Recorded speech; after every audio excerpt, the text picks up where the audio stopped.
জালিমদের হাত থেকে আমাদেরকে বাঁচাও, আমাদেরকে রক্ষা করো, অন্য কোথাও নিয়ে যাও, নতুবা আমাদের জন্য সাহায্যকারী পাঠাও।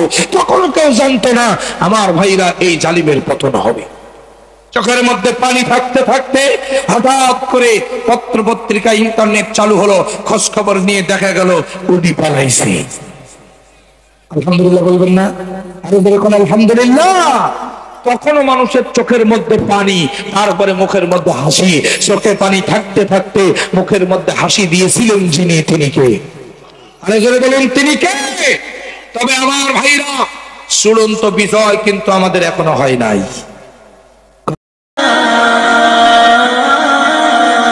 আসসালামু আলাইকুম ওয়া রাহমাতুল্লাহি ওয়া বারাকাতুহু। نحمده ونستعينه ونستغفره ونعوذ بالله من شرور أنفسنا ومن سيئات أعمالنا. من يهده الله فلا مضل له ومن يضلل فلا هادي له. ونشهد أن لا إله إلا الله وحده لا شريك له. ونشهد أن سيدنا وحبيبنا ومولانا محمدا عبده ورسوله الذي أرسله بالحق بشيرا ونذيرا وداعيا إلى الله بإذنه وسراجا وقمرا منيرا. فقد قال الله تعالى في كلامه المجيد وفرقانه الحميد. সবাই পড়ুন আউযু বিল্লাহি মিনাশ শাইতানির রাজীম. বিসমিল্লাহির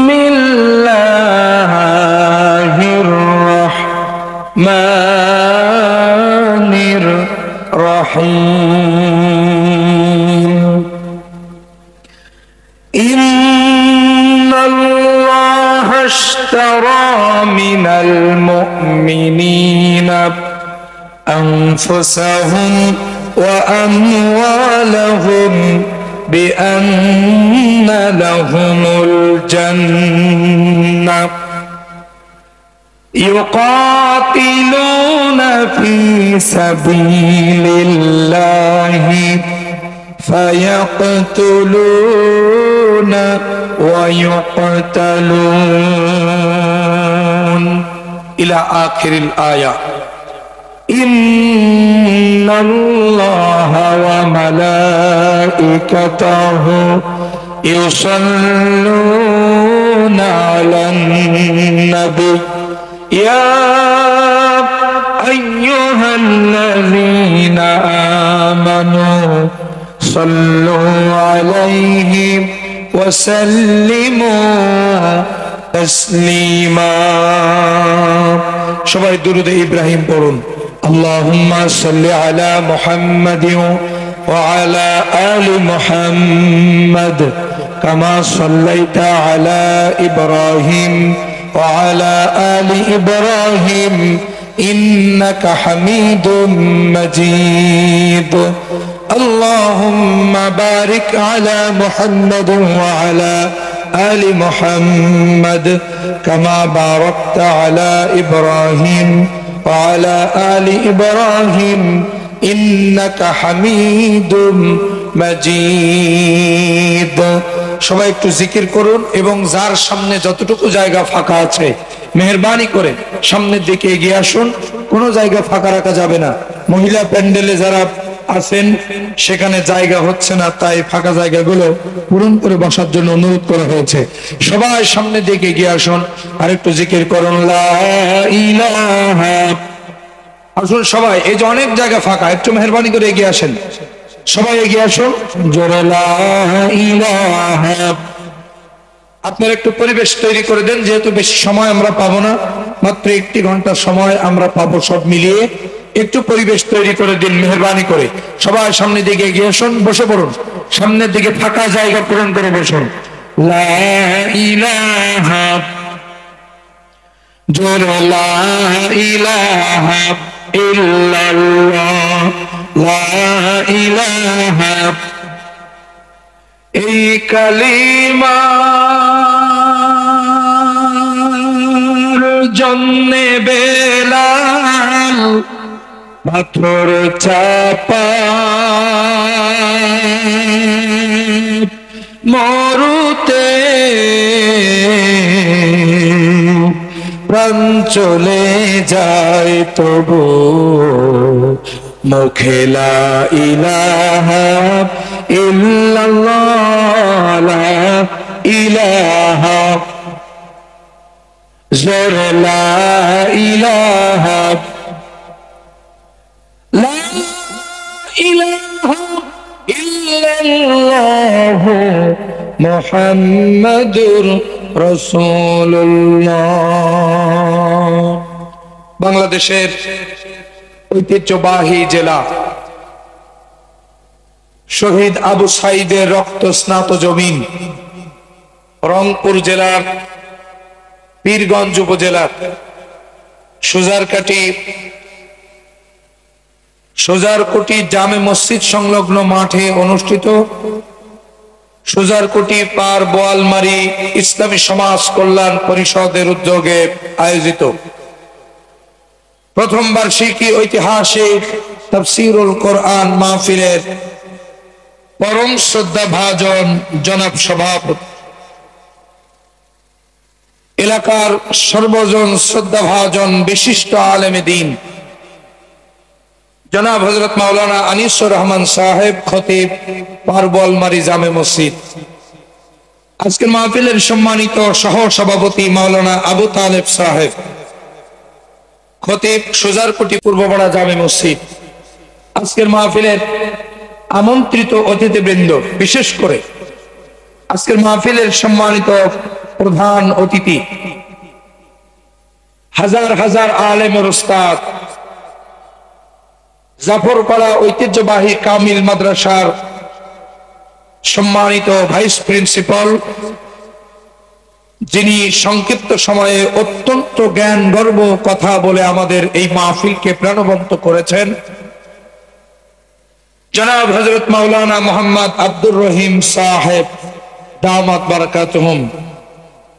আজকের মাহফিলের সম্মানিত বিশেষ অতিথিবৃন্দ, আমন্ত্রিত ওলামায়ে হযরত, বিশেষ করে আমার পূর্বে আজকের মাহফিলের আলোচনা রেখে আপনাদেরকে ধন্য করেছেন জনাব হযরত মাওলানা মুফতি শরীফুল ইসলাম আশরাফি সাহেব এবং মাওলানা মুস্তাফিজুর রহমান বেলালী সাহেব সহ মঞ্চপ্রবিষ্ট গণ্যমান্য ব্যক্তিবর্গ, সম্মুখপ্রবিষ্ট কোরআন প্রিয়, ইসলাম প্রিয়, ইসলামী আন্দোলন প্রিয়, নবী প্রেমিক তাওহীদি জনতা, পর্দার অন্তরালে অবস্থানরত সর্বগুণী গুণান্বিতা অবলা সরলা পর্দানাসীনা ধার্মিকা আমার সম্মানিতা মা এবং বোনেরা, সকলকে জানাচ্ছি আমার অন্তরের অন্তরস্থল, হৃদয়ের কন্দল, মনের মণিকোটা থেকে আপনাদের উদ্দেশ্যে সশ্রদ্ধ সালাম।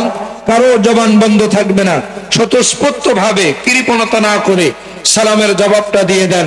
আসসালামু আলাইকুম ওয়া রাহমাতুল্লাহি ওয়া বারাকাতুহু।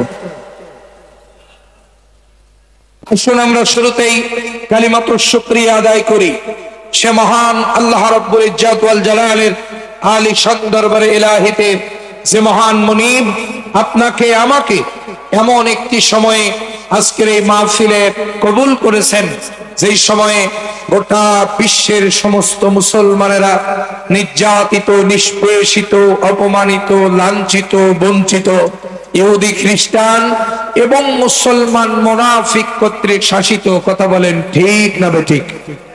অপরদিকে গোটা বিশ্বের পরিবেশটা পাপের সাগরে হাবুডুবু খাচ্ছে। সুদ, ঘুষ, জেনা, ব্যভিচার, দুর্নীতি, অন্যায়, অবিচার, নারী ধর্ষণ, মানুষ খুন, এমন কোন অপরাধ নাই যে আমাদের সমাজে হচ্ছে না। কথা বলেন ঠিক না ঠিক? ঠিক ইসলামের এই ক্রান্তি লগনে যে মহান মনিব আজকের এই মাহফিলে আপনাকে আমাকে কবুল করেছেন, এজন্য আমরা খুশি না বেজার? এত আসতে বললেন যে, একটু জোরে বলুন, খুশি না বেজার? একটি বছর আগের ইতিহাসের দিকে নজর বোলান। এরকম একটি তাফসীর মাহফিল করতে হলে অন্তত মাহফিলের 6 মাস আগের থেকে মাহফিল ইন্তেজামিয়া কমিটির সদস্যদের থানার বারান্দায়, কোর্টের বারান্দায়, এসপি অফিসে, ডিসি অফিসে, আর এলাকার পাতি নেতা, সাথী নেতাদের বাড়িতে হাঁটতে হাঁটতে জুতার তলা ক্ষয় হয়ে যেত অনুমতি নেওয়ার জন্য। একটু জোরে বলেন, কথা ঠিক কিনা? আজকের মাহফিল হচ্ছে, কারো অনুমতি লেগেছে? আরো জোরে বলেন, লেগেছে? কারণ এ জমিন কার? একটু জোরে বলুন, জমিন কার? আসমান কার? আমরা কার? কোরআন কার? সুতরাং আল্লাহর এই জমিনে আল্লাহর বান্দারা আল্লাহর কোরআনের কথা বলবে, তোমার মতো পাতি নেতার কাছে অনুমতি নিতে হবে কেন? কথা বলেন ঠিক কিনা? আল্লাহ তাদেরকেও যেন মাফ করে দেন, আমরা সকলে বলি আল্লাহুম্মা আমিন। সম্মানিত ভাইয়েরা আমার, সম্মানিত বাবাজিরা আমার, মা ও বোনেরা, আমি ভূমিকায় মোটেও কথা লম্বা করব না, যেহেতু সময় সংক্ষেপ। আমি আপনাদের সম্মুখে পবিত্র কোরআনুল কারীমের সূরা আত-তাওবা, এই সূরার 111 নম্বর আয়াতে কারিমার প্রথম অংশ তেলাওয়াত করেছি। আজকে আলোচনার মূল বিষয় হলো, একটি আমলের বিনিময়েই আল্লাহ তাআলা জান্নাতের ঘোষণা দিয়েছেন। সুবহানাল্লাহ। সেই একটি আমল কি, এবং সেই সম্পর্কে আমরা একটু বিস্তারিত আলোচনা করার চেষ্টা করব। আল্লাহ রাব্বুল আলামিন যেন আমাদের সকলকে আমলের নিয়তে শোনার তৌফিক দান করেন, আমরা সকলে বলি আল্লাহুম্মা আমিন। আল্লাহ রাব্বুল আলামিন বলেন, ইন্নাল্লাহা আশতারা মিনাল মুমিনিনা আনফুসাহুম وأموالهم بأن لهم الجنة। চিৎকার দিয়ে বলুন আল্লাহু আকবার।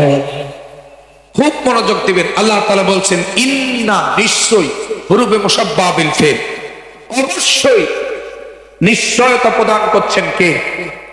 আর একটু জোরে বলেন, নিশ্চয়তা প্রদান করছেন কে?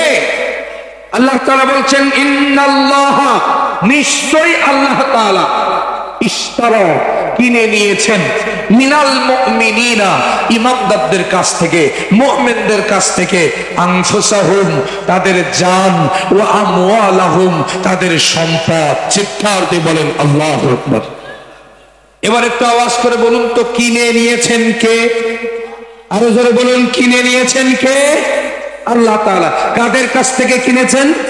মুমিনদের কাছ থেকে। কি কি কিনেছেন? জান এবং, জোরে বলুন, জান এবং মাল। এখন আসেন, কোনো কিছু বেচা কেনা হয় কিছুর বিনিময়, কিছু বিনিময়। মনে করুন, আমি আমার হাতের এই মোবাইল ফোনটা আমি মোহতারামের কাছে বিক্রি করব, আমার ভাইরা উনি মোবাইল ফোন নিবেন, বিনিময়ে আমাকে কি দিবেন? আরো যেরকম কি দিবেন? টাকা দিবেন। আল্লাহ তাআলা ঈমানদারদের কাছ থেকে তাদের জান আর তাদের সম্পদ কিনে নিয়েছেন, বিনিময় কি আল্লাহ তাআলা কিছু দিবেন না? অবশ্যই দিবেন। বিনিময় কি দিবেন? বিআন্না লাহুমুল জান্নাহ, আমি আল্লাহ তাআলা বিনিময় তোমাদেরকে জান্নাত দিয়ে দেব। আর যারা বললেন না সুবহানাল্লাহ। আল্লাহ যে বিনিময় দিতে চেয়েছেন জান্নাত, এটার চাইতে শ্রেষ্ঠ বিনিময় এই পৃথিবীর জমিনে, আসমান জমিনে আর কিছু হতে পারে? যেরকম আর কিছু হতে পারে? আমার তিনি ভাইরা, বিনিময় দিবেন জান্নাত। আল্লাহু আকবার বলেন। আমার তিনি ভাইরা, এখন গভীর মনোযোগ দিয়ে শুনবেন এবং জবাব দিবেন মর্দে মুজাহিদদের মতো। আওয়াজ করে বলুন তো, আমাদের জানের মালিক কে? আমাদের সম্পদের মালিক কে? আমার ভাইরা, এখন বিক্রি করা জিনিস যিনি কিনে নেন তার কাছে থাকে, নাকি যিনি বিক্রি করে তার কাছে রেখে দেয়? যিনি কিনে নেন তার কাছে থাকে। এখন আমাদের জান, আমাদের মাল কিনে নিয়েছেন কে? এখন ওইটাকে আল্লাহ তাআলা আল্লাহর কাছে রেখে দিয়েছেন না আমাদের কাছে আছে? কার কাছে? আমাদের কাছে। যেরকম কার কাছে? আমাদের কাছে। কেন? এবার লক্ষ্য করেন, দুইটা কারণে আল্লাহ তাআলা কিনে নেওয়া জিনিস আবার আমাদের কাছে রেখে দিলেন। কয়টা কারণে? দুইটা কারণ। এক নাম্বার কারণ হলো আল্লাহ রাব্বুল আলামিন আমানত হিসাবে রেখেছেন। সুবহানাল্লাহ বলবেন না? কি হিসাবে রেখেছেন? আরো জোরে বলতে হবে, কি হিসাবে? আমানত হিসাবে রেখেছেন। আমার তিনি ভাইরা, তার মানে এই মোবাইল ফোনটা আমি ওনার কাছে বিক্রি করেছি, উনি আমাকে বলতেছেন হুজুর এটা আপনার কাছে কিছুটা দিন রেখে দেন, আমি আপনার কাছে যখন চাইবো আপনি আমাকে দিয়ে দিবেন, এটাকে বলা হয় আমানত।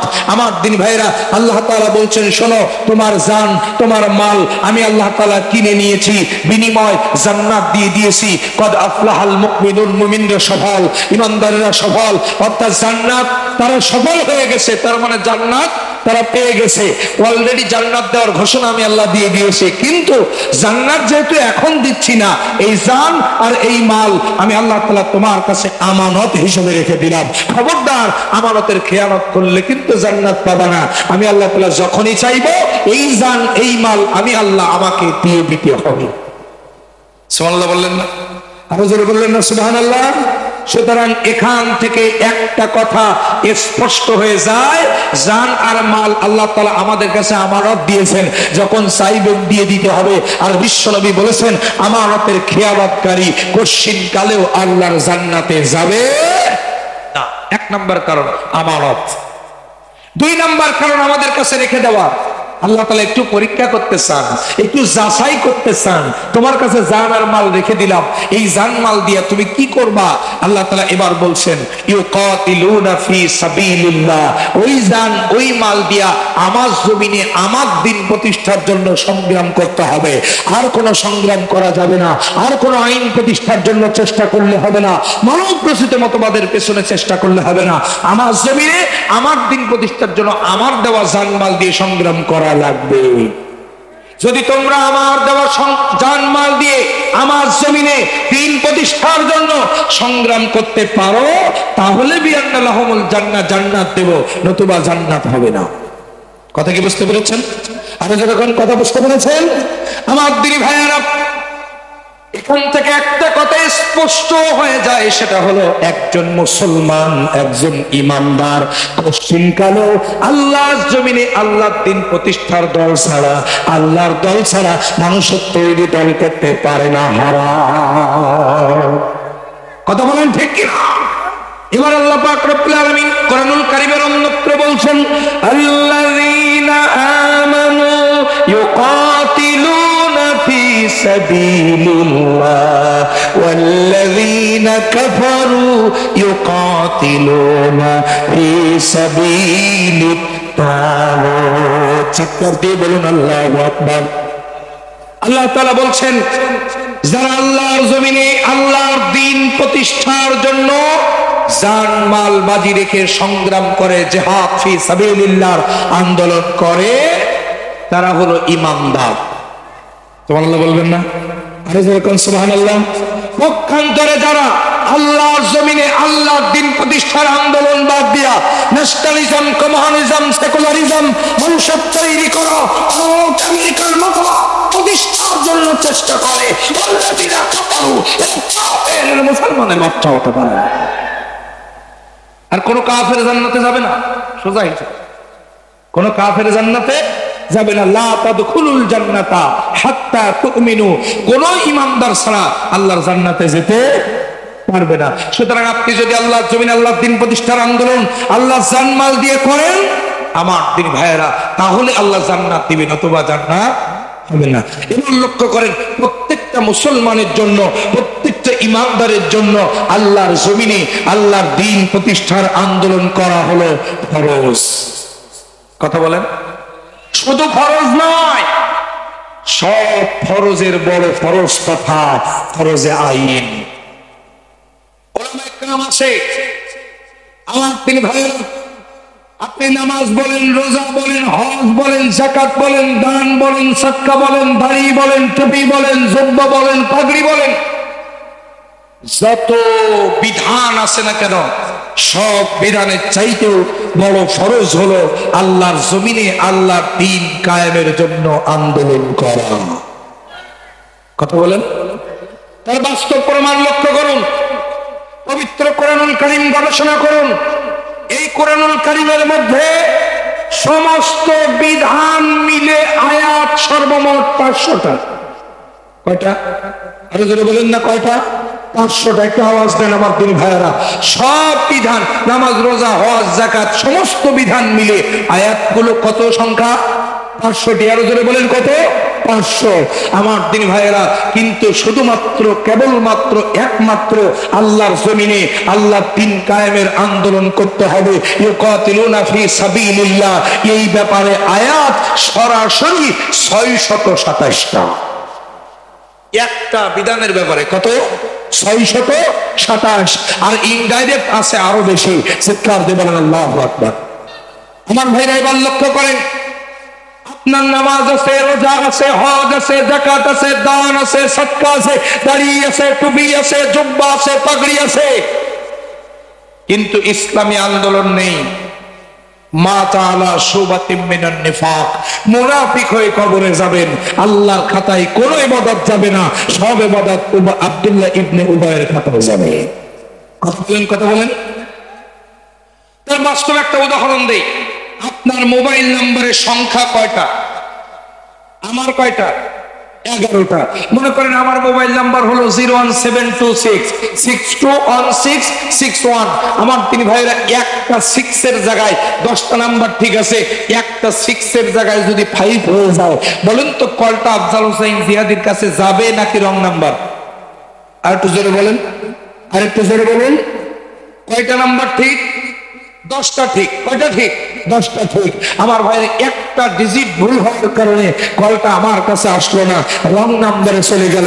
এই তেমনি করে আপনার নামাজ আছে, রোজা আছে, হজ, যাকাত, জিকির, আজকার, তাসবিহ, তাহলিল, দান, সদকা, দাড়ি, টুপি, জুব্বা, পাগড়ি সব ঠিক, শুধু ইসলামী রাজনীতি ঠিক নেই। আল্লাহর জমিনে আল্লাহর দ্বীন প্রতিষ্ঠার এজেন্ডা নেই। কোন ইবাদত আল্লাহর খাতায় যাবে না, সব রং নাম্বারে আব্দুল্লাহ ইবনে উবাইয়ের খাতায়। আরো জোরে বলেন, কথা ঠিক কিনা? কথা কি বুঝতে পারতেছেন আমার ভাইরা? তাহলে সব ফরজের বড় ফরজ আল্লাহ জমিনে আল্লাহর দ্বীন প্রতিষ্ঠার আন্দোলন করা, জিহাদ ফি সাবিলিল্লাহ আন্দোলন করা। আমার দিনী ভাইরা, সংক্ষিপ্ত সময়ে আমি এই বিষয়টা আপনাদের মাঝে একটু তুলে ধরতে চাই। সব ফরজের বড় ফরজ দ্বীন কায়েমের আন্দোলন করা। তার বাস্তব প্রমাণ একটু নিয়ে যান আমার দিনী ভাইরা। আল্লাহর নবী, বিশ্ব নবী জনাব মুহাম্মদ রাসূলুল্লাহ সাল্লাল্লাহু আলাইহি সাল্লাম সর্বপ্রথম যে যুদ্ধে অংশগ্রহণ করেছিলেন, একটু আওয়াজ দিয়ে বলুন তো সেই যুদ্ধের, সেই জিহাদের নাম কি? আরে বলেন কি নাম? বদরের প্রান্তর। এই যুদ্ধটা সাধারণ কোন যুদ্ধ ছিল না। আল্লাহর নবী, বিশ্ব নবী বদরের প্রান্তরের জিহাদ সম্পর্কে তিনি গবেষণা করলেন। আমার ভাইরা, আল্লাহর নবীর সামনে কয়েকটা রেজাল্ট ধরা পড়লো। 1 নাম্বার হলো এই বদরের প্রান্তরের যুদ্ধটা ছিল ভাইয়ের বিরুদ্ধে ভাইয়ের। যে সময়টা বদরের প্রান্তরে যুদ্ধটা হয়েছিল, ওই সময় ছিল রোজার মাস, অর্থাৎ 17ই রমজান। বদরের মাঠে ফরজ রোজা 3 রোজা রেখে রাসূল করিম সাল্লাল্লাহু আলাইহি সাল্লাম আর সাহাবীরা যুদ্ধ করবে, আর কাফের বেঈমানরা একটাও রোজা না। এই কয়েকটা সমস্যার সম্মুখীন হয়ে আল্লাহর নবী, বিশ্ব নবী জনাবে মুহাম্মদ রাসূলুল্লাহ সাল্লাল্লাহু আলাইহি ওয়াসাল্লাম বদরের প্রান্তরে যখন উপস্থিত হলেন 17ই রমজান সকাল বেলা, নবীজি যখন এই বিষয়গুলো লক্ষ্য করলেন, আমার নবী, বিশ্ব নবী জনাবে মুহাম্মদ রাসূলুল্লাহ সাল্লাল্লাহু আলাইহি ওয়াসাল্লাম তিনি চিন্তা করলেন এই যুদ্ধটা সহজ হবে না, অত্যন্ত কঠিন হয়ে যাবে, পরাজয়ও হতে পারে। এই জন্য নবীজি ওই বদরের মাঠে বালির মধ্যে সেজদায় পড়ে গেলেন। সুবহানাল্লাহ, বালুময় মাটির মধ্যে সেজদায় পড়ে গেলেন নবীজি। আমার দিনী ভাইরা, নবীজি যখন সেজদায় পড়ে চোখের পানি ছেড়ে দিয়ে দিয়ে কাঁদতে লাগলেন। আমার দিনী ভাইরা, নবীজি একখানা দোয়া করেছিলেন, ওই দোয়াটা তাফসীরে তাফহিমুল কোরআনের ভিতরে আমার দিনী ভাইরা সৈয়দ আবুল আলা মওদুদী রাহমাতুল্লাহ আলাইহি সুন্দরভাবে সেই দোয়াটা সূরা আনফালের তাফসীরে উল্লেখ করেছেন।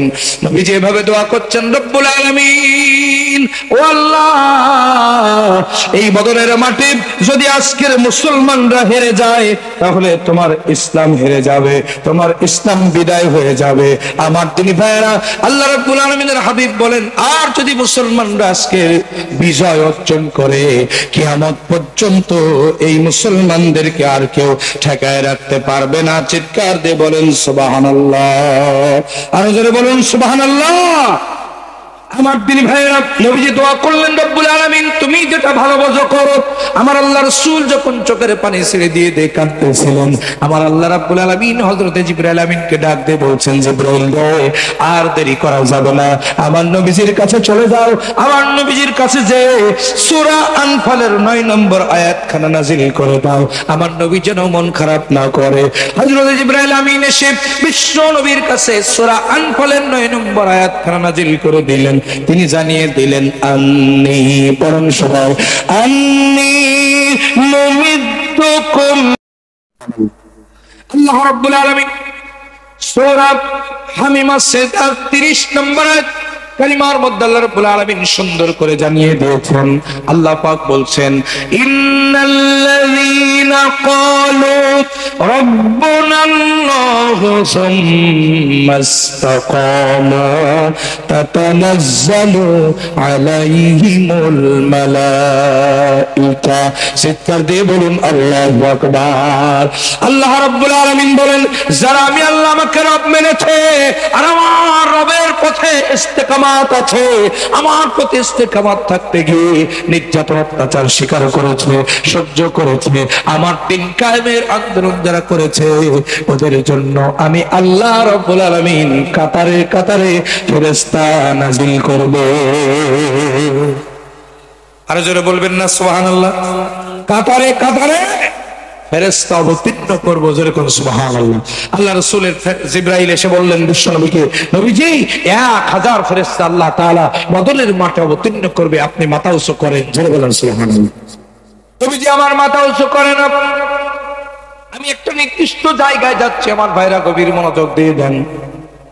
আল্লাহ নবী যখন মাথা তোলে না, আমার আল্লাহ রাব্বুল আলামিন বলেন, জিবরাইল রে, আমার নবীজি মনে হয় 1000 ফেরেশতাই খুশি না।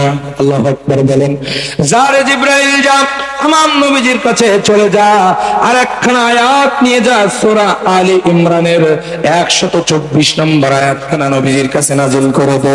আমার নবীজিকে জানায় দে, বিসালাসাতি আলাফিম মিনাল মালাইকাতু মুরসালিন।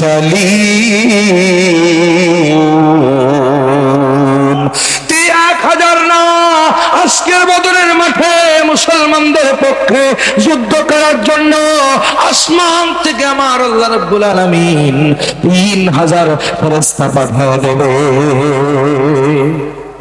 কয় হাজার? আরো জোরে বলুন, কয় হাজার? 3000 ফেরেশতা পাঠিয়ে দেবে। নবীজি আপনি মাথা উঁচু করেন। আল্লাহু আকবার বলেন। আমার নবী মাথা উঁচু করে না, কাঁদতেই আছে, চোখের পানি পড়ে বালুময় মাটি ভিজে কাদা হয়ে যাচ্ছে, তবু যে নবীজি মাথা উঁচু করতেছেন না। আমার তিন ভাইয়েরা, আল্লাহ রাব্বুল আলামিন হযরত জিবরাইল আমিনকে বললেন, জিবরাইল রে, আমার নবীজি মনে হয় 3000-এও খুশি না। আল্লাহু আকবার বলেন। আল্লাহু আকবার। ও জিবরাইল, যা আমার নবীজির কাছে চলে যা, আরেক আয়াত নিয়ে যা, সূরা আলী ইমরানের 125 নম্বর আয়াতখানা নবীজির কাছে নাযিল করে দে। হযরত জিবরাইল আমিন এসে নাযিল করে দিলেন, বিখামসাতি আলাফিম মিনাল মালাইকাতি মুসাউমিমিন। আল্লাহ তাআলা জানিয়ে দিলেন, ও নবীজি, এই বদরের মাঠে 1000 নয়, 3000 নয়, বরং আল্লাহ জানিয়েছেন 5000 ফেরেশতা বদরের মাঠে যুদ্ধ করার জন্য আল্লাহ পাঠিয়ে দেবে। কয় হাজার ফেরেশতা? নবীজি তবুও মাথা উঁচু করে না, কাঁদতেই আছে, চোখের পানি ছেড়ে দিয়ে তিনি কাঁদতেছেন। আমার দিনী ভাইয়েরা, আল্লাহ রাব্বুল আলামিন বলেন, জিবরাইল আমার নবী মাথা উঁচু করে না, 5000 ফেরেশতা পাঠায় দেওয়ার ঘোষণা দিলাম, তবুও মাথা উঁচু করে না। ও জিব্রাইল, মাঝখান থেকে সরে যা, আমি আমার বন্ধুর সঙ্গে সরাসরি কথা বলতে চাই। যারা বলেন সুবহানাল্লাহ। আল্লাহ রাব্বুল আলামিন সরাসরি বিশ্ব নবীর সঙ্গে যে কয় জায়গায় কথা বলেছেন, কোন মাধ্যম ছাড়া, জিবরাইল আমিন ছাড়া, তার ভিতরে এই বদরের প্রান্তর একটা নবীজিকে আল্লাহ তাআলা ডাক দিয়ে বলেন, ওগো আমার বন্ধু, ওগো আমার হাবিব, কি হলে আপনি মাথা উঁচু করবেন ওটা আমি আল্লাহ ভালো রকম জানি। নবী গো, 5000 ফেরেশতা ওটা তো পাঠাবো এক্সট্রা। আজকের এই বদরের মাঠে সেনাপতির দায়িত্ব পৃথিবীর কারো হাতে না, আমি আল্লাহ রাব্বুল আলামিন আরশের মালিক আল্লাহ আমার নিজ হাতে উঠায় নিলাম।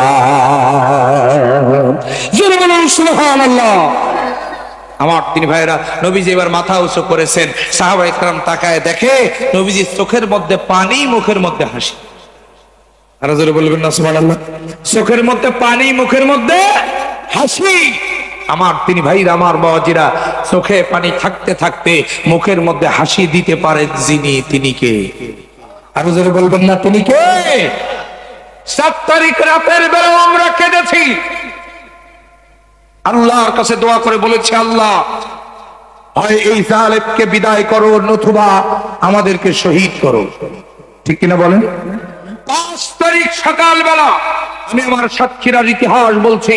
সাতক্ষীরার রাজপথে যখন স্বৈরাচার পতনের ডাক যখন এসে গেল, আমার দিন ভাইরা, হাজার হাজার মানুষ যখন রাজপথে অংশগ্রহণ করলো, কেউ জানতো না যে দুপুর বেলা তার পতন হবে। আমার ভাইরা, সকালবেলা মানুষের মনের মধ্যে একটা উৎকণ্ঠা বিরাজ করতেছিল, অন্তরের মধ্যে একটা ভীতি কাজ করতেছিল। আল্লাহ না করুন, আল্লাহ না করুন, আল্লাহ না করুন, যদি 5 তারিখে আমার দিন ভাইরা এই ফাসিস্ট স্বৈরাচার জালিম সরকার কোনোভাবে যদি তারা এই সমস্ত আন্দোলনকে ওভারটেক করে যদি উতরে যেতে পারত, ক্ষমতার মসনদে যদি বসে যেতে পারত, আমাদের মতো আলেমদেরকে রাজপথে মোড়ে মোড়ে কোরাসপাত দিত। কথা বলেন, আরো জোরে বলুন। আমার তিনি ভাইয়েরা, জোহরের নামাজ যখন হলো রাজপথে,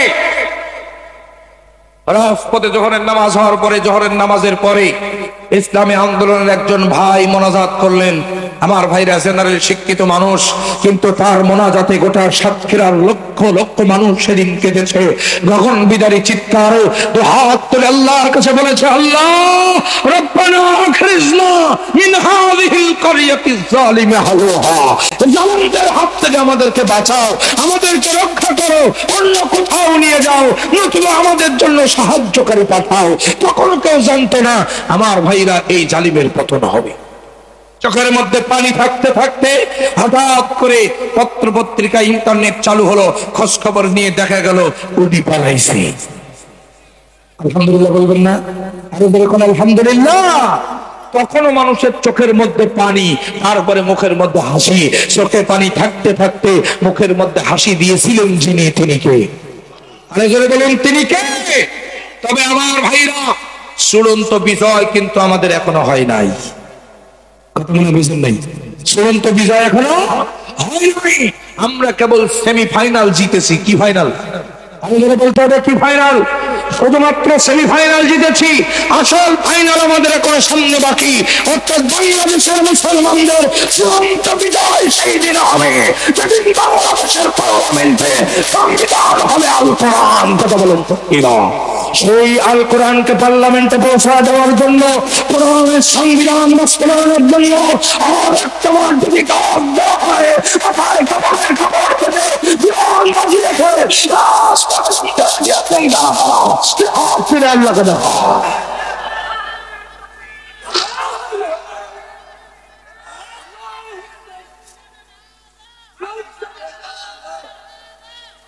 আমার দিনী ভাইয়েরা, বিগত 53 বছর বাংলাদেশ স্বাধীন হয়েছে।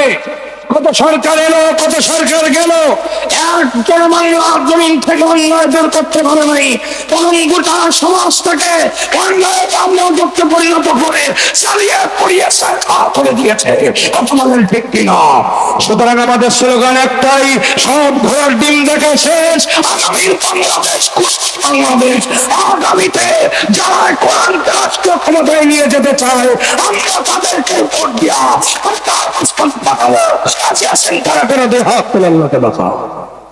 আল্লাহ কবুল করুন। জোরে বলেন আমিন। আরো জোরে বলেন আমিন। আমার ভাইরা, আমি কি কোন দলের পক্ষে বলেছি, কোন দলের বিরুদ্ধে বললাম?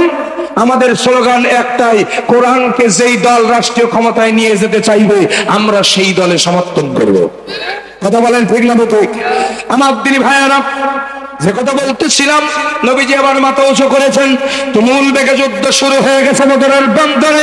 আমার ভাইরা, এবার আল্লাহর ফেরেশতারা আল্লাহ রাব্বুল আলামিনের কাছে অভিযোগ করলেন, রব্বুল আলামিন, আমাদের ফেরেশতা জিবরাইল সর্দার তুমি, তার 600 ডানা, 600 ডানার একটা ডানার ঝাপটা দিলে আসমানে তিনি চলে আসেন, আসমান থেকে দুনিয়া চলে আসেন, আবার একটা ঝাপটা দিলে ওই দুনিয়া থেকে আবার আসমানে চলে যান।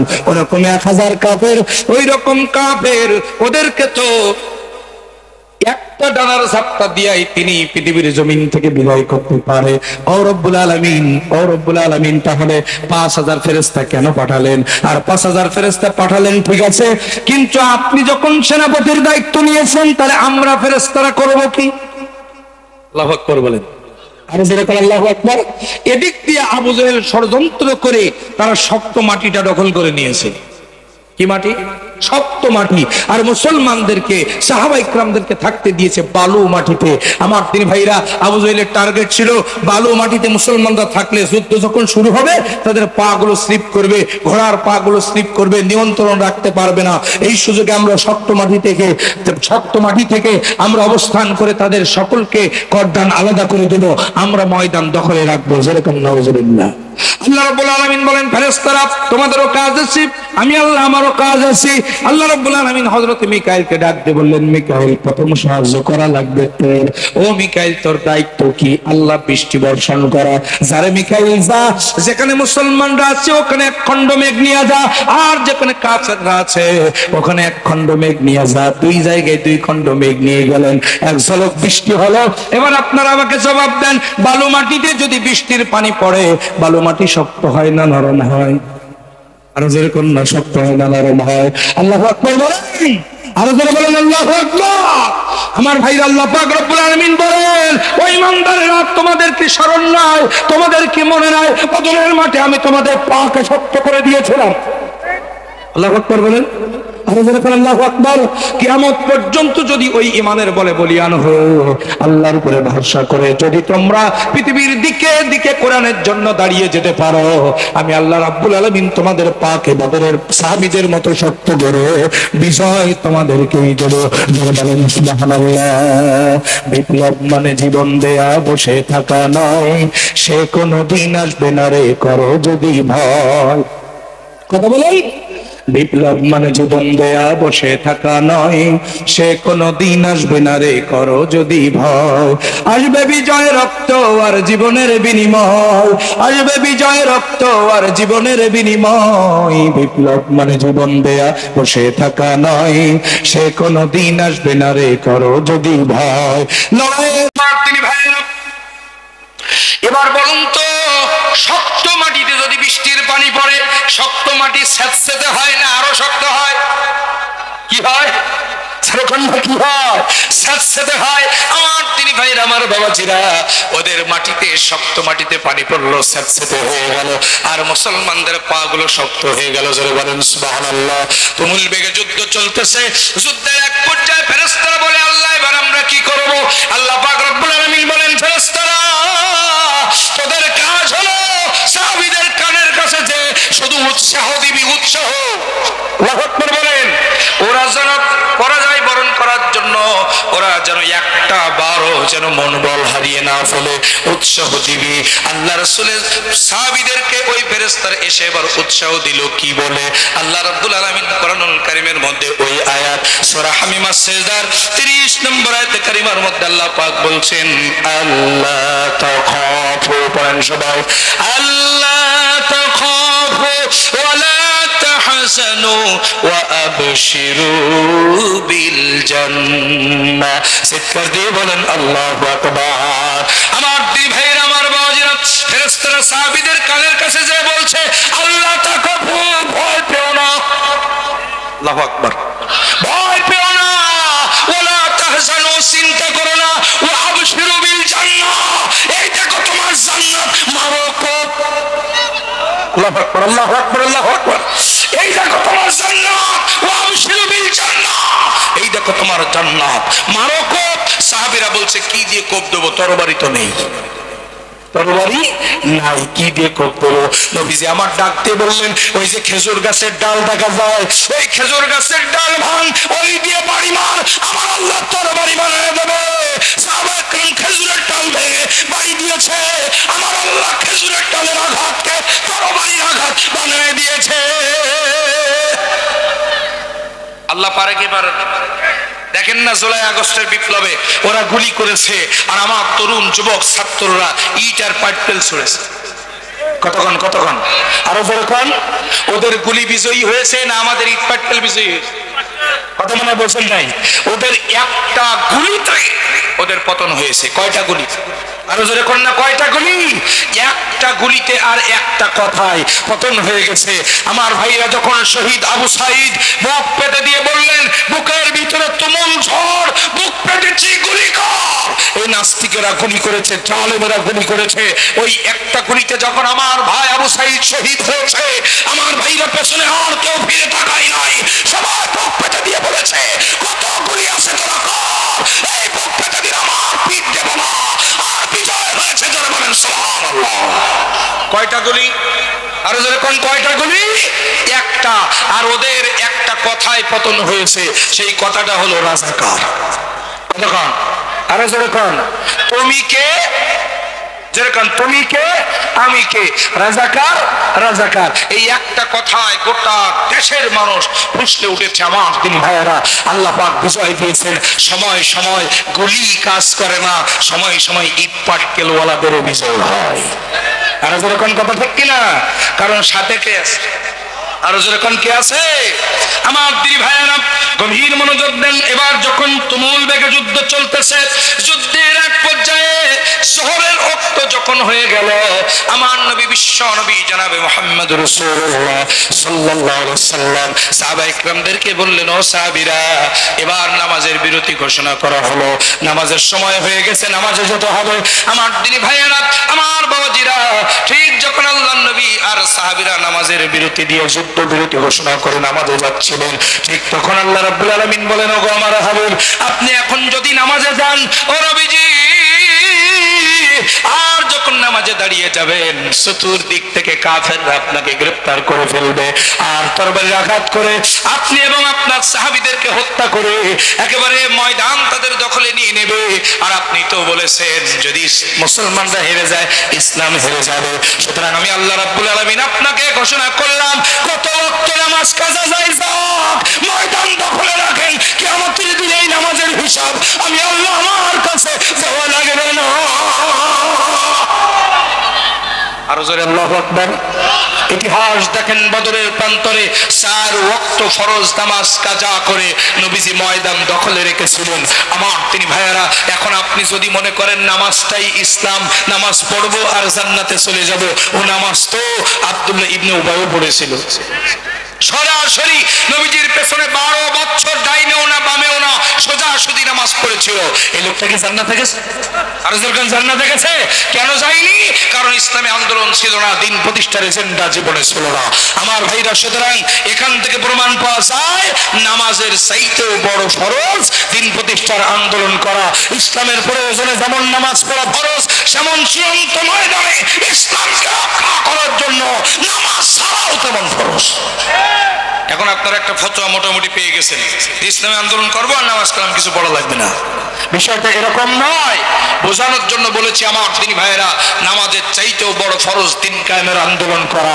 আপনি নামাজ পড়বেন কোথায়? মসজিদের ভিতরে। তাকিয়ে দেখেন, ওরা আমার ভারতের জমিনে বাবরি মসজিদ ভেঙে রাম মন্দির বানাইছে। কথা বলেন না কেন? আরো জোরে বলেন। আমার দিনী ভাইয়েরা, আমার বাবাজিরা, আল্লাহ না করুন এভাবে যদি চলতে থাকে। ওরা এখন বলছে আজমির শরীফের নিচে যেখানে খাজা সাহেব শুয়ে আছেন, ওনার নিচে নাকি ওদের মন্দির ছিল। এই আজমিরি রহমাতুল্লাহ আলাইহির এই দরবার শরীফকে তারা এখন ভাঙতে চায়, ভেঙে সেখানে মন্দির বানানোর চিন্তা ভাবনা করতেছে। এই করতে করতে ওরা গোটা ভারতবর্ষের মসজিদ ভাঙতে চায়। আমার ভাইরা, ভারতীয় উপমহাদেশ তথা বাংলাদেশের মসজিদগুলোর উপরে তারা হামলা করেছে।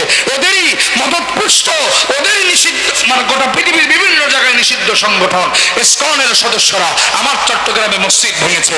আমার দিন ভাইরা, এভাবে যদি চলতে থাকে আপনি নামাজ পড়বেন কোথায়? সুতরাং মসজিদকে আগে ওদের হাত থেকে রক্ষা করার জন্য দিন প্রতিষ্ঠার আন্দোলন করতে হবে। দিন যদি কায়েম হয়ে যায়, ওরা মাতব্বরি করতে পারবে না। কথা বলেন ঠিক কিনা আমার ভাইরা? তাহলে এখান থেকে আমরা প্রমাণ পেলাম আমাদের চাইতেও বড় ফরজ হলো দিন কায়েমের আন্দোলন করা। কথা বলেন ঠিক কিনা আমার ভাইরা? আপনি নামাজ পড়ে পড়ে কপাল একেবারে কালো করে ফেলেছেন, কিন্তু দিন কায়েমের আন্দোলন করেন না, ওই নামাজ আল্লাহ দরবারে কবুল হবে না। নামাজ কায়েমের কথা আল্লাহ বলেছেন। কিসের কথা? আর যখন কিসের কথা? কায়েম মানে প্রতিষ্ঠিত করা, আর প্রতিষ্ঠিত মানে দিন কায়েম হলেই নামাজ কায়েম। আল্লাহু আকবার বলুন। আর যখন আল্লাহু আকবার। আমার দিনী ভাইয়েরা, এবার লক্ষ্য করেন, নবীজি যুদ্ধ চলছে, তুমুল বেগে যুদ্ধ চলছে। যুদ্ধের এক পর্যায়ে একটুখানি মনোযোগ দিয়ে দেন, আমার নবী বিশ্ব নবী জনাব মুহাম্মদ রাসূলুল্লাহ এবং সাহাবীরা যখন যুদ্ধ করছেন, আমার ভাইরা আসর রক্ত যখন হয়ে গেল, আমার ভাইরা সাহাবীরা নিজে এবং বিশ্ব নবী নিজে আর সাহাবীরা আর যেন পানির পিপাসায় কলিজাটা ছটফট করতেছে। সারাটা দিন রোজা রেখে সাহাবীরা যুদ্ধ করতেছেন। আমার দিনী ভাইয়েরা, আমার বাবাজিরা, সাধারণ কোন যুদ্ধ ছিল না। বদরের প্রান্তরে প্রচন্ড রোদের মধ্যে বালুময় মাটিতে সাহাবায়ে কেরাম রোজা রেখে যুদ্ধ করতেছে। আমরা রোজা রেখে একটু কাজ তাই করতে পারি না, ভ্যান চালায়, রিক্সা চালায়, কত কষ্ট আমাদের হয়, বসে বসে থাকি, তারপরেও রোজা কষ্ট হয়ে যায়। আর সাহাবীরা রোজা রেখে যুদ্ধ করতে, সব সাহাবী ক্ষুধার্ত, সব সাহাবী পিপাসার্ত। আমার আল্লাহ রাব্বুল আলামিন বিষয়টা বুঝতে পারলেন। আমার আল্লাহ তাআলা বিশ্ব নবীকে বললেন, ওগো নবীজি, আমি আল্লাহ হুকুম করছি রোজাটা ভেঙে ফেলেন। আল্লাহু আকবার বলুন। আর যখন আল্লাহু আকবার। শরীরে শক্তি সঞ্চার করুন। সাহাবায়ে কেরামদেরকে বলুন, তারা তাদের কাছে যা আছে তাই যেন খায়, তাই যেন পানি পান করে। আপনিও রোজা ভেঙে যুদ্ধ করুন। কিয়ামতের ময়দানে এই রোজার হিসাব আমি আল্লাহ আমার কাছে দেওয়া লাগবে না। নবীজি বললেন, সাহাবীরা রোজা ভেঙে গেল। কোন সাহাবী রোজা ভাঙে না। আল্লাহু আকবার বলেন। আমার দিনী ভাইরা, আমার বাবাজিরা, কারণ বিশ্ব নবী তখনও রোজা ভাঙেন নাই। আমার নবী একটা পাহাড়ের উপরে উঠে দাঁড়ালেন, পাথরের উপরে। সবাই, বিশ্ব নবী নিজে ভাবলেন যে আমি যদি রোজা না ভাঙি, সাহাবায়ে কেরাম রোজা ভাঙবে না। আল্লাহ নবী নিজে হাতে করে নিয়ে এক পেয়ালা থেকে পানি পান করলেন। সাহাবায়ে কেরামদেরকে বললেন, সাহাবীরা পানি পান করো, শরীরে শক্তি সঞ্চার করো, এই রোজার হিসাব আল্লাহর দরবারে দেওয়া লাগবে না। বলেন তো, ওই রোজাটা নফল ছিল? আরো যারা বলেন, ওই রোজাটা সুন্নাত ছিল? ওই রোজাটা ছিল ফরজ। 17ই রমজান, বদরের দিন, বদর দিবসে আমার নবীজির আলোচনা আমরা শুনি। আমার ভাইরা কিন্তু শিক্ষা নেই না। আমরা মনে করি আমরা শুধু রোজা রাখবো আর গফির লাহু মা তাকাদ্দামা মিন যামবি, রোজা রাখলাম, জীবনের সব গুনাহ মাফ, জান্নাতে চলে যাব। কতটা সোজা, কতটা সোজা। ইসলামের প্রয়োজন রোজা রাখা যেমন ফরজ, ইসলামের জন্য প্রয়োজনে রোজা ভাঙ্গাও তেমন ফরজ। কথা বলেন ঠিক কিনা? ও নবীজি, আপনি সাহাবীদেরকে বলুন আপনিও রোজা ভাঙবেন, কারণ আপনি রোজা রাখতে গিয়ে, সাহাবায়ে রোজা পরিপূর্ণ করতে গিয়ে যদি এখন আপনারা সব এখানে যদি সেন্সলেস হয়ে যান, অজ্ঞান হয়ে পড়ে যান, ময়দান তাদের দখলে চলে যাবে। আগে ময়দান দখলে রাখেন, তারপরে রোজা। আল্লাহু আকবার বলেন। আমার দিনী ভাইয়েরা, এবার লক্ষ্য করেন, ওই বদরের প্রান্তরে আমার ভাইরা বিজয় কাদের হয়েছিল? মুসলমানদের নাকি মুশরিকদের? আর যেরকম কাবাব মুসলমানদের 14 জন সাহাবী শহীদ হলো আর ওদের 70 জন নিহত হলো, 70 জন বন্দী হয়ে গেল।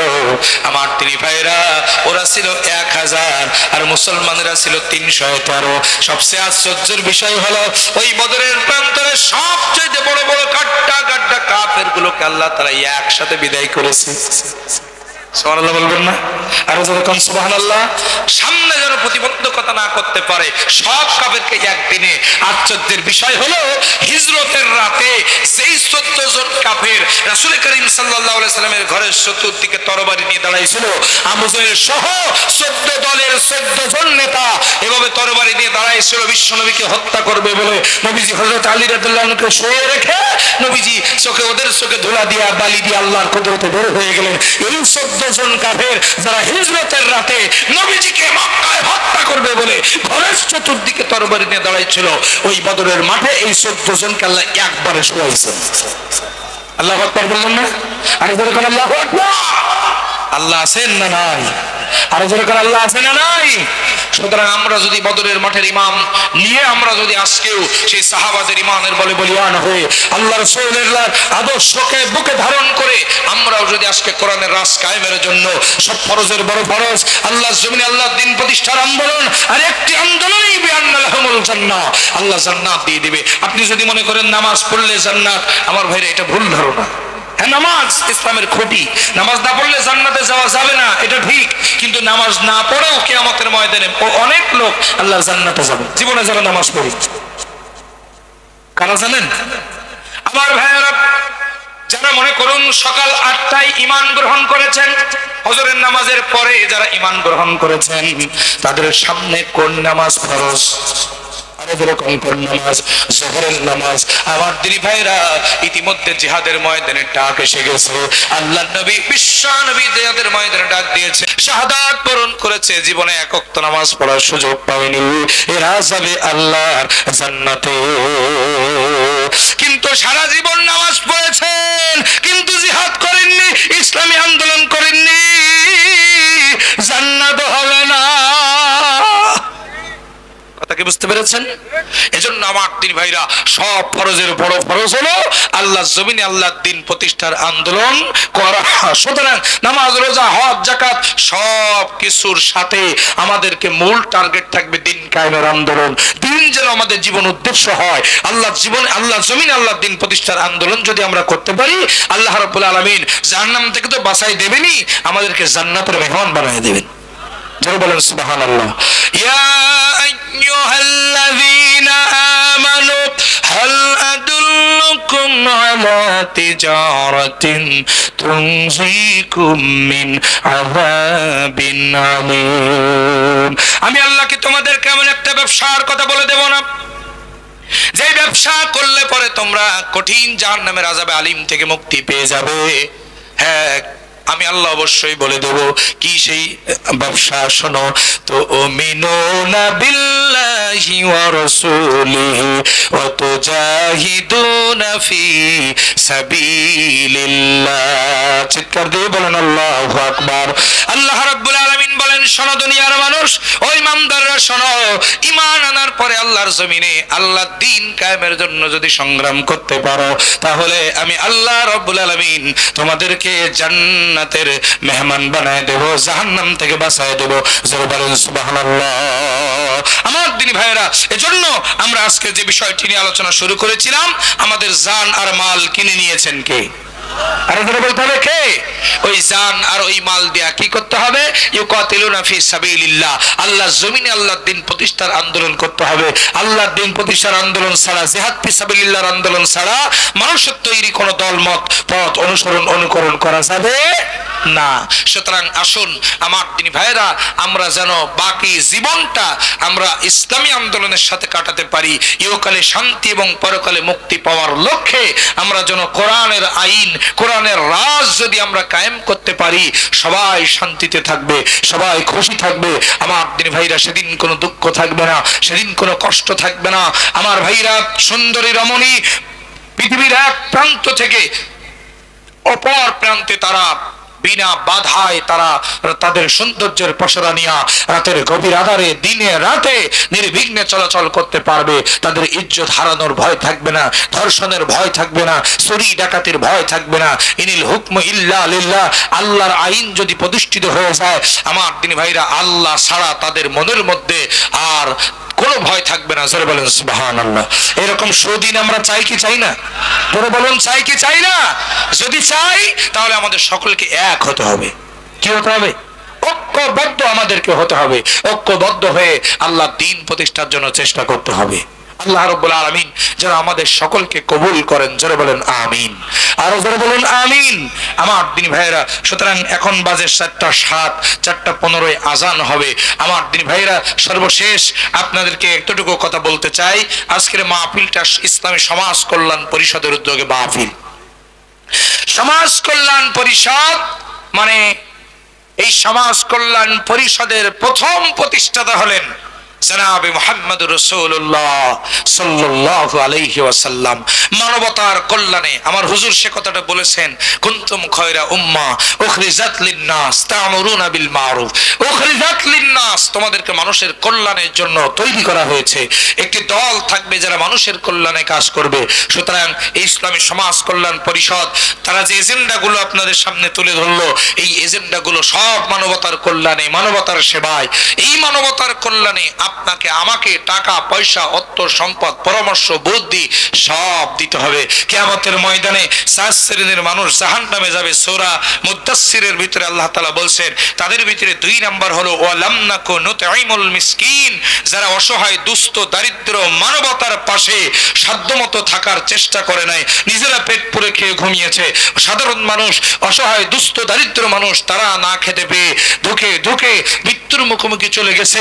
ছোট্ট ছোট্ট বাচ্চারা ডাস্টবিনে ফেলে দেওয়া খাবারগুলো কুকুরের সাথে ভাগাভাগি করে খেয়ে তাদের পেটের ক্ষুধা নিবারণ করার চেষ্টা করেছে। আমার দিনী ভাইয়েরা, এই মানুষগুলো যাদের সমর্থ ছিল, এরা যদি ওদের পাশে না দাঁড়ায়, এরা কিয়ামতের দিন আল্লাহর জাহান্নামে যাবে। সুতরাং এই মানবতার কল্যাণে নিয়োজিত সংগঠন ইসলামী সমাজ কল্যাণ পরিষদ, প্রত্যেকটা খুঁটিতে আপনারা দেখেছেন এই মাহফিল বাস্তবায়নের জন্য তারা দান বাক্সের প্রচেষ্টা তারা করেছে, দান বাক্স দিয়েছেন ঝুলিয়ে। আমি অনুরোধ করব আমার দিনী ভাইয়েরা, দোয়া হবে, দোয়ার পরে আপনারা যদি যার কাছে যতটুকু পারেন আমরা সকলেই মিলে যেন সহযোগিতা করতে পারি। আল্লাহ তাআলা আমাদের সকলকে তৌফিক দান করুন। জোরে বলেন আল্লাহুম্মা আমিন। আর